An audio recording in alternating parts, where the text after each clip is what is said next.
Hello again and welcome to day 2 of week 33 of year 3 of the Religious Education Initiative. This week we're going to read a short passage from Metropolitan Anthony Bloom. Now, he was the son of Russian emigres following the Russian Revolution in the early 20th century. He grew up in France and lived through the Nazi occupation of the country, working as a doctor, participating in the French resistance, and all of this as a secretly tonsured monastic in the Orthodox Church.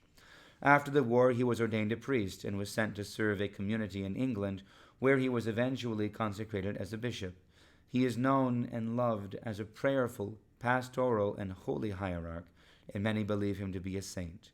He fell asleep in the Lord in 2003. He says, "Unless we look at a person and see the beauty there, and see that the beauty there is in this person,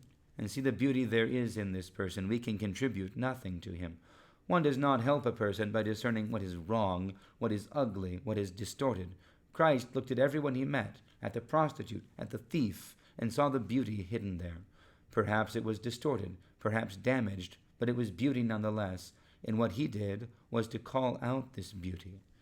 In France, one speaks of La Ville d'Is, the city of Is, which, because of the simpleness of the surrounding world, disappeared in the depth of a lake. Only people with a pure heart can see this city through the waters of the lake and hear the sound of its bells. This is what we must learn to do with regard to others. But to do so, we must first have a purity of heart, a purity of intention, an openness which is not always there, certainly not in me, so that we can listen, can look, and can see the beauty which is hidden. Every one of us is in the image of God, and every one of us is like a damaged icon. But if we were given an icon damaged by time, damaged by circumstances, or desecrated by human hatred, we would treat it with reverence, with tenderness, with broken-heartedness. We would not pay attention primarily to the fact that it is damaged, but to the tragedy of its being damaged. We would concentrate on what is left of its beauty, and not on what is lost of its beauty. And this is what we must learn to do with regard to each person as an individual, but also, and this is not always as easy, with regards to groups of people, whether it be a parish or a denomination or a nation. We must learn to look and look until we have seen the underlying beauty of this group of people. Only then can we even begin to do something to call out all the beauty that is there. Listen to other people, and whenever you discern something which sounds true, which is a revelation of harmony and beauty, emphasize it and help it to flower. Strengthen it and encourage it to live." Now, this is a good thing for us to read in this Paschal week, because it is very easy to look and to judge and to criticize those who do not celebrate Pascha with us in this way. There is plenty of division in the world.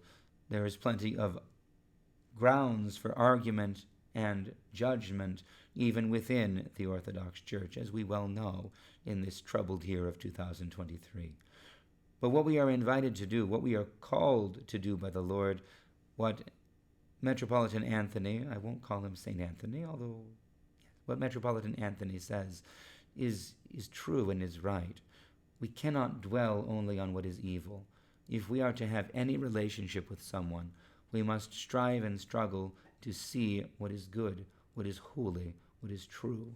This does not mean that we have to pretend that beauty is more than it is, but we can make certain that we see it.